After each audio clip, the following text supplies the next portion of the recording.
for commerce throughout the continent Hmm. of Africa and through for individual use. And that is the beginning of crypto adoption throughout the emerging market world. Because as Africa goes, I believe so does the world. Yes.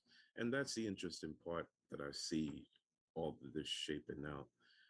You do have certain companies like a Jack, like, well, company heads like a Cash App or like a Square, Jack Dorsey taking an interest in Africa. You do have companies like Strike Yeah. implementing, helping to implement Bitcoin adoption in El Salvador. So you do have these entities that can work with countries. The interesting thing that I see is that Africa has enough knowledge and enough, manpower, enough creativity to create their own over Yeah. there, and that's what I would like. I would love to see. Charles Hoskinson's. He wants ALA in Africa, and it's in Kenya, it's in a couple of countries, Zimbabwe, etc. But I would like to see our people take it into their own hands and build out what they see fit for them in this arena, in the blockchain space. And hey, if it's okay if you're using a chain, we're not saying to pretty much reinvent the wheel. There are some chains that you can build on top of, build apps, things like that. And that's what I look forward to in the next coming years, to see what comes out of there in terms of cross-border payments, etc. So Yeah. So what you're speaking on is young Africans developing solutions for Africa. yes, yes. What do you feel hinders that from accelerating here on the continent of Africa? Hmm. My mother-in-law is from South Africa. My father-in-law was from the Congo. Um, I see a lot of that tribalism in a lot of ways that hampers a lot of different things Mm-hmm. from that perspective. What do you feel When you have hinders that that tribalism from versus accelerating the here on the unity, continent of Africa? which is what's needed Mm. to change the entire system, where whether it's Nigerians going to South Africa to find work, and the South Africans blame Nigerians for all the issues. They had a lot of uprisings going, not uprisings, but issues with each other going on, whether it's Tanzanians going across the border into different places. When you have that tribalism, um, I think it's hard to get people to work together, and which I hope uh, the building of the tech space, the building of these blockchain incubators in Africa, hopefully that can get over that. Having more conferences to bring people in to understand, look, we have an opportunity to make a change. We Right. have an opportunity to be part of this revolution and decide the future of what our continent, not country, what our continent can look like. So, Right.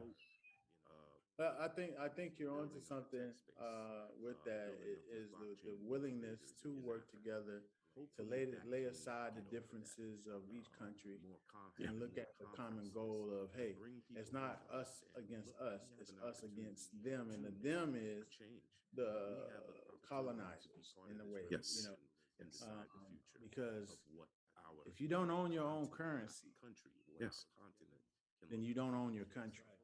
exactly, exactly, I'm gonna say that exactly. again for the listeners, for it to really sink in. I know we have people from the central banks watch this show.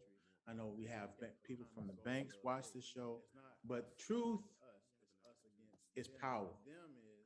And truth in today's world needs to be spoken Yes, boldly, unashamedly, and loudly. yes, If a country doesn't own or control its currency, the country doesn't have true power to make decisions for the betterment of the people, of the society, for generations to come. Yes. And the problem, the biggest problem here on the continent of Africa, you still have France pillaging Hmm. Africa through the mechanism of central bank currencies.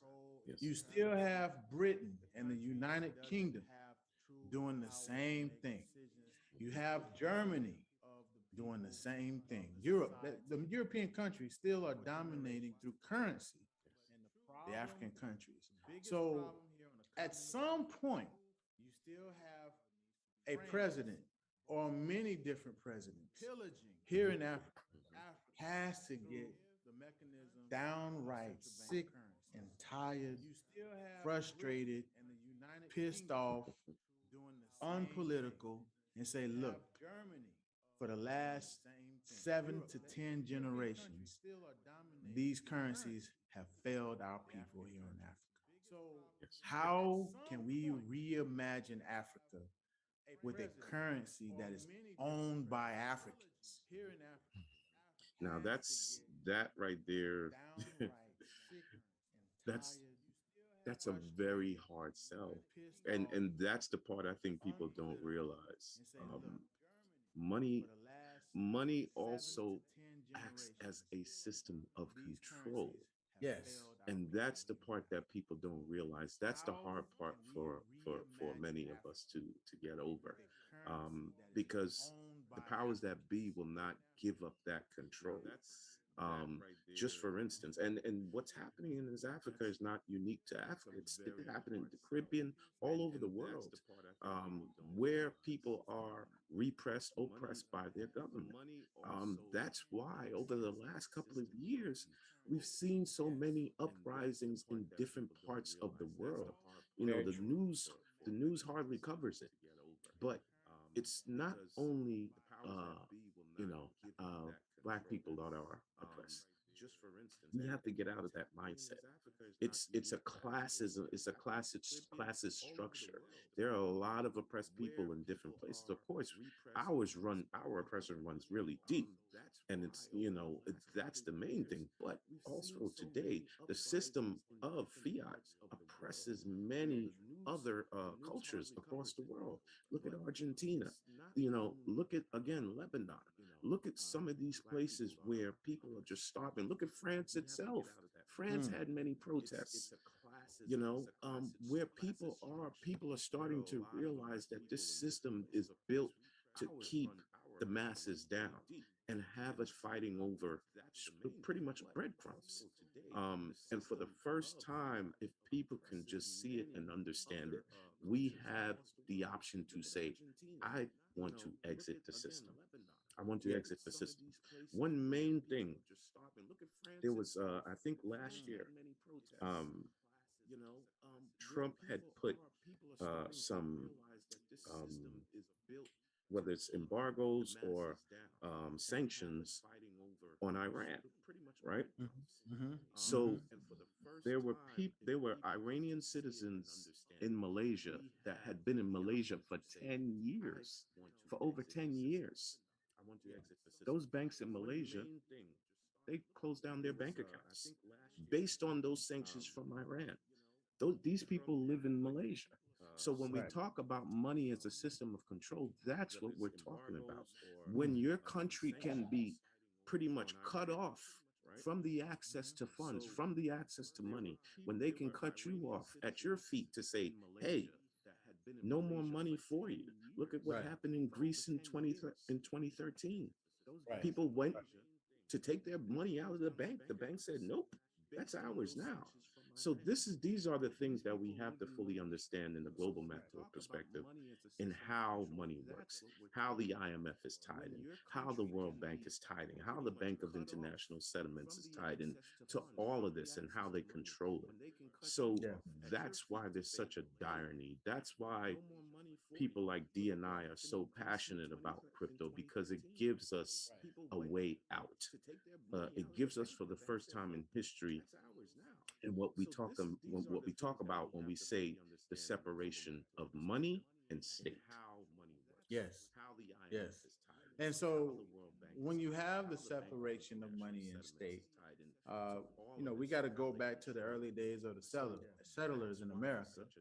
And I think this is true for a lot of different countries. In the early days of countries coming out and being young, the settlers controlled the financial system, meaning mom and dad and families own X amount of land in this sector of America. Everything was paid off. You work hard to pay off the debt on the land, and you just lived a happy life farming, taking care of your family, living a debt-free life. And then the financial system was birthed in the Yes. 1900s. Like legitimately, the financial system that we know today Today. was born in the 1900s, Yes. right? And changed the landscape of ownership around the world, because families owned a lot of land in America, and they gave up the power of land ownership. And when you have land ownership and you have the power to make your own food and have your natural source of water, and your quality of life is determined by the family. And that has been stripped away Yes. from a lot of people around the world through finance and global economics. And there's an element of that we need back in our society to say, you know, buying these expensive cars, these expensive houses, on credit, it's unnecessary, Right. right? When you have the power and the control of your own currency and your own money, you can say whatever you want, because Right. nobody can put a muzzle over your face because you owe money. Right. Right. Right.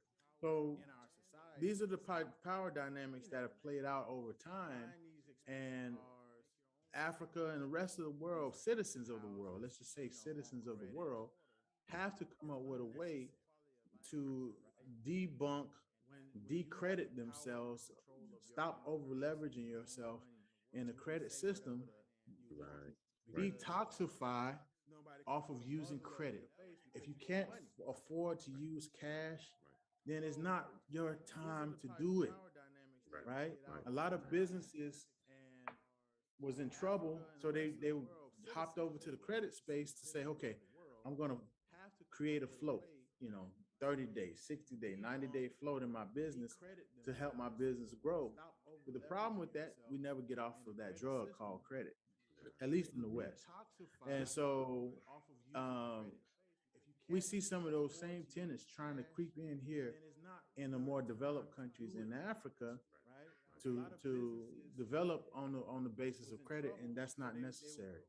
And so these are, again, this is an example of what you were saying about um, freedom and the system of cash, and the cash system, and where it's going now is going to a place of totalitarian control.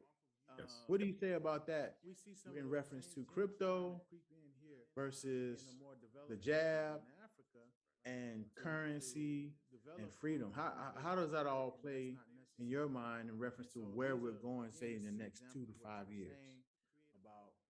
I think you got to add CBDCs in there, central bank digital currencies. That's pretty much where we're going. Our freedom, our privacy, uh, the choice is being taken away, and it's Well, it's rapidly eroding. Um, Even the freedom of movement is rapidly eroding. Wow. Uh, and I think crypto on a whole, it helps to change a lot of that stuff. It helps to give us that freedom to say, hey, I can exit when I choose, and I can take my wealth with me. I don't have to go to a bank and say, hey, bank, let me withdraw $100,000 today because I need to leave now. Guess what that bank is going to tell you? We don't have that. We don't have that. If I'm stuck somewhere on another continent and I can say, Brother D, hey, can you send me about, $1,000 worth of whatever crypto so I can, get done what I need to get done. Normal money system, that's a different story. They're gonna monitor where you're sending that money to, Yep. and they're gonna ask you a lot of questions. Yep.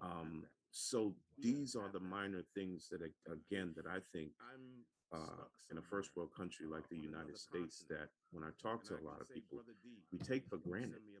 We take it for granted. But as the distractions continue popping up on the television every day, people are not focused on this. I think back to you know um, all those protests where it was Occupy Wall Street, Yeah. Occupied London. Yeah. Those were brief moments in time that weren't sustained, that for the first time were focused on the right things. Right. But just how the media works, all of that went away pretty quickly and nobody really talked about it. Right. So I think the powers that be understand human nature. They understand behavioral economics. They understand that for the most part, most of the world, all you'd have to do is feed us some type of distraction. Um, and my biggest thing too is I think, a lot of times racism ends up being the biggest distraction because it encompasses all sides, culturalism, religion, um, all these different things end up being distractions because we look at each other and we fight each other and we blame each other for all the unnecessary things that really don't matter. When at the Right. end of the day, all of us want the same thing: freedom, Right. Right. accountability, integrity, be able to raise your family, be able to move about as freely as you want, be able to build some type of wealth for that next generation. We all want these things, regardless of what race, ethnicity, sexuality, origin, etc. And that's why I love crypto so much in so many ways, Yeah. because all of those things are removed. All of those things are removed. It's Yeah. just about what do you have? What assets do you have?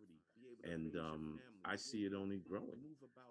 While the other system is going to continue to perpetuate that, infringing on all our rights. Right. That's it. That's what they want to do. They want that control. Yeah. You know. Yeah. And that's why the dynamics of economics on a macro level and even on a personal level is so vital. Yeah. And not and choosing not to be distracted by the television. The majority of global problems are systemically centered around Economics. economics, cash distribution, or illiquidity. Yep. Yep. And that's why Yep. the And dynamics bro, of and we talk about economics this. Think on a about macro level how and even many on a people are personal level just is so vital. totally oblivious to all of what's And going not on. and They choosing don't not see to the be rapid distracted changes that are by the going on, television. that are happening at The that Right. level, majority of because global everyone's so problems distracted. are You know, systemically centered and it's around I know I'm preaching to the choir here, but economics, that's the amazing cash thing to me, distribution, or is illiquidity. how fast and rapid this thing has sped up over the last 3 years. Think about it. Think about it. This thing has sped up lights and bounds over these last 3 years. Yeah. This whole entire space. You Yes. know. It has. And I think the acceleration of technology will continue. And, Yes. there's a vacuum of things that are happening. And then this is one of the last topics that I'll touch on is the reality of as this whole jobless situation continues to play itself out. Um, People being so enamored with being overburdened with debt and wanting to work, but when you realize you're going back to work and you are so behind on your bills Yes. that the jobs that you would normally take, you can no longer afford to take because it doesn't pay enough to cover your responsibilities, right? which creates a vacuum scenario where people are not going to go to lower paying jobs anymore. Yes. Who's going to fill those roles? And this is something that most people are not talking about. And it's going to be the age of robotics. Exactly. Exactly. We're at a time in history where you've got so many of these new technologies just merging. AI, robotics, VR, 3D printing, EV, electrical vehicle technology, Mhm. and all of these things are going to run on blockchains. Internet of Things. You go 5G. All of these technologies are coming together at one time. You know, Mhm. many call it the fourth industrial revolution technologies. You It know, is. and when you have um, a moment like that in history, you get major change. And I don't think most understand the time we're in. And this is why we're seeing all the rapid change, because all these things are merging at the same time. And, you know, in the next 5, 10 years, this world is going to look totally different, you know, Yeah. and we're going to have to choose. We're going to have to choose. Like the one thing I do tell people is you will only have central bank digital currency, uh, corporate digital currency, whatever you want to call it, and cryptocurrencies, actual cryptocurrencies. Those are the three types of money in the next 5, 10 years that we'll have. Yeah. And if you don't educate yourself on what the differences between those three are, you know, you might choose the wrong thing. Right. And if we're going down that path of government keep on infringing, infringing, infringing, slowly but surely infringing on our rights, infringing on our privacy, that's the state you get. That's the state you have. That happens. You think you're free, but you're actually living in a cage. Yeah. And today is a digital cage. Yeah. Yep. So Yep. so with that said, I think we've done a very good job of talking about where you come from and your path of cryptocurrency and why crypto is so important. Any last words to the audience that will watch this particular show and broadcast today? Any last encouraging words or topics that you want to touch on and talk to them Yeah. about? Yep. I would just encourage the audience to just on a regular basis, just take one thing, one question you may have about crypto, and just do some research on it. Ask a friend, um, get some resources, whatever it is. Just do yourself a favor and do just a little bit of research. I think one of the biggest issues in this space is that it does take time to understand. It's almost like learning a new language, and that's daunting for many people. But cannot, you cannot have that be the barrier for you learning and picking up what's going on in the space. Because as we've talked about, the change is happening rapidly, and you want to be on the forefront of this for yourself, for your families, for the future generations. This is where the world is going. It's no longer a question of if. It's just Mhm. a matter of when, how soon.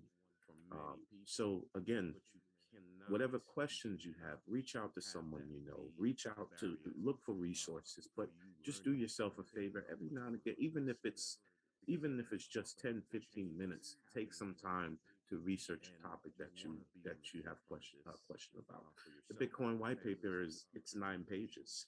Yes, there are um, a lot of technical jargon in there, but it's 9 pages that you can go through rather quickly, and you know that's a good start. Uh, YouTube has resources. Brother D has his page on Facebook, etc. So, and look for these people that you feel can explain this industry the best way for you, and in the most layman terms.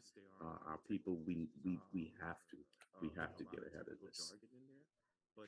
Awesome. Awesome. I would say the same thing, to be ignorant in the day of knowledge is really a sad dilemma for a lot of us. And to piggyback off of what you're saying, Brother Ansel, is we grew up in the 70s and the 80s when access to information was extremely limited. Wasn't there? Right? We talking about the Encyclopedia Britannica days of information of knowledge. You had to wait for the new, like a couple of years for the new version to come out. Exactly. You had to wait for that person to come and knock on your door. Yep. Knock on your door and get the new edition of the Encyclopedia Britannica to get some information. Well, folks, thank God we have moved with technology to a level where we can talk to people from Ghana to America in real time. Yes.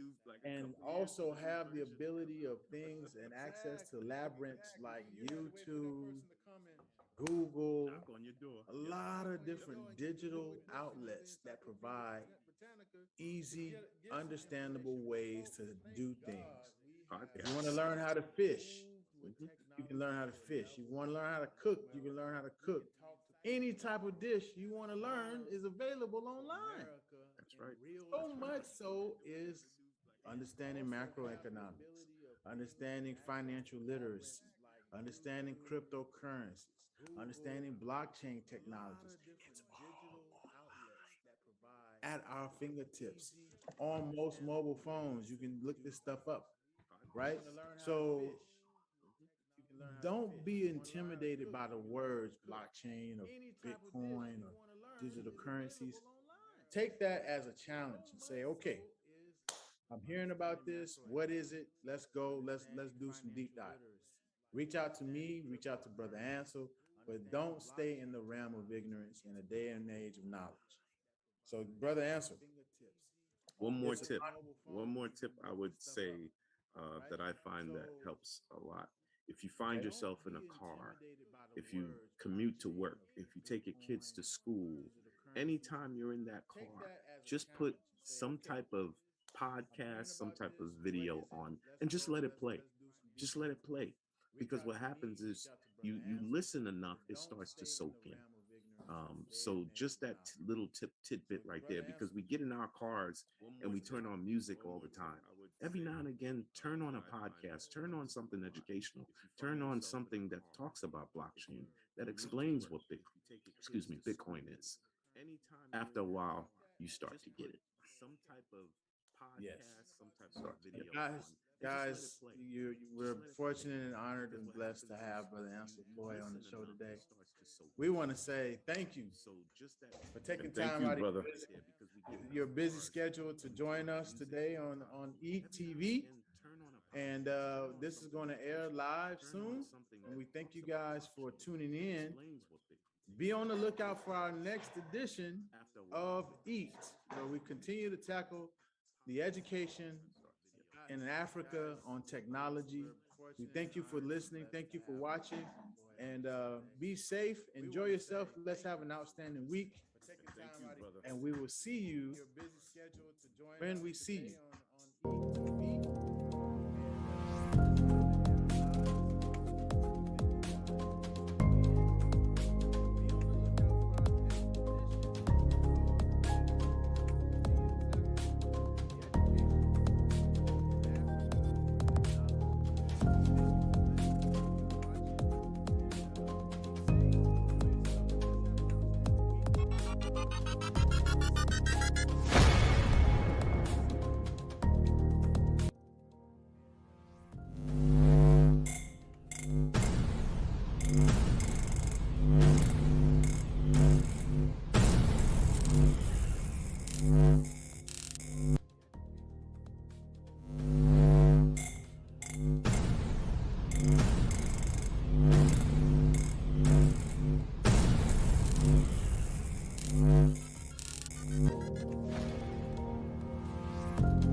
Well, the brain is organized to reflect everything you know in your life. Your brain is a record of your environment. So it begs the question, does the environment control your thinking, or does your thinking control the environment? So if you wake up every morning and you do the same things and you go to the same places and you see the same people and you react in the same way and you perform the same behaviors, it really is the external environment that's turning on different circuits in your brain, causing you to think equal to everything that you know. And as long as you keep thinking equal to everything you know that's familiar and the same, according to the quantum model, you keep creating more of the same. To change, then, is to think greater than our environment, to think greater than the conditions in our world. Need motivation? Watch a top 10 with Believe Nation. Hey, it's Evan Carmichael, and I make these videos because you are probably the most ambitious person in your circle, but you know you're capable of more. And you get that push by surrounding yourself with the best. So today, let's learn from one of the best, Dr. Joe Dispenza, and my take on his top 10 rules of success. Enjoy. 2. Make new choices. The hardest part about change is not making the same choice as you did the day before. When you decide to make a different choice, whether it's to change something that you eat or to exercise or to no longer react to certain people or conditions in your life, remember, you're going to feel uncomfortable. Now, that's not a bad thing. That's actually a good thing. That means you're in the unknown. And when you step into the unknown, you're going through dramatic changes in your own personal biology. When you're in that place of uncertainty, that place of unpredictability, that void, that unknown, ask yourself, what thoughts do you want to believe in and fire and wire in your brain? What behaviors would you like to demonstrate that's equal to a vision of the future? Close your eyes and rehearse them. Review every step. No different than an athlete beginning to rehearse what they're about to do.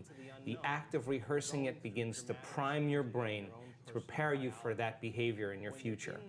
And then finally, can you teach your body emotionally what that future is going to feel like before it happens? And when you begin to fall into the present moment and marry those intentions with an elevated emotion, your body is believing it's living in that future reality in the present moment, and you're changing your biology from living in your past present reality to living in your future present reality. And your job then is to be able to maintain that modified state of mind and body your entire day. And if you can, get ready, because something unusual is going to happen in your life. It's the law. Rule number 3, control your emotion. Well, we may not be able to control everything in our outer world, Right. but we certainly can control our inner world. And so it's not so important to not react. I mean, everybody reacts. I react. The question is, how long are you going to react? So if you keep an emotional reaction, that produces the emotion, and the emotion that we create by thought alone. So then the emotion then reaffirms the state, and then people start to use to keep that emotion going, and I would call that an addiction. So we become addicted to the very life we don't even like. So it's important then for people to realize then when you have that moment where you have crisis or something breaks down, that you do have control over it, and it's a formula, and it's a skill, and our research shows that you can teach people how to do that. And so then when you're living by some emotion, there'll always be a gap between the way things appear and the way things really are. Emotions alter our perception, and if you act during that time, you'll always say the same thing. I should have never said that. I should have never done that. I should have never thought that. I should have never sent that email. So then shortening your emotional reactions is a level of intelligence then that causes you then to recalibrate, because most people don't think they have control over that. They'll say, that person did it to me, that circumstance is the reason I am this way. Then I would say, if something in your outer environment is controlling your thoughts and feelings, then you're a victim to your environment. And yet, how you think and feel creates your outer world. So if you're thinking and feeling equal to everything that's known in your present personal reality, you keep creating more of the same. So to change then is to think and feel greater than the conditions in your environment. And to be able to do that to such a degree then, you're no longer reacting to the same people in the same way. And that takes an effort. It's not easy in the beginning. But once you start practicing, you get better at it. And just like anything else, you start to move through your life with more coherence, and you're less likely to knee-jerk. And if you're less likely to knee-jerk, then you're not in an unconscious program. Rule number 4, invest in yourself.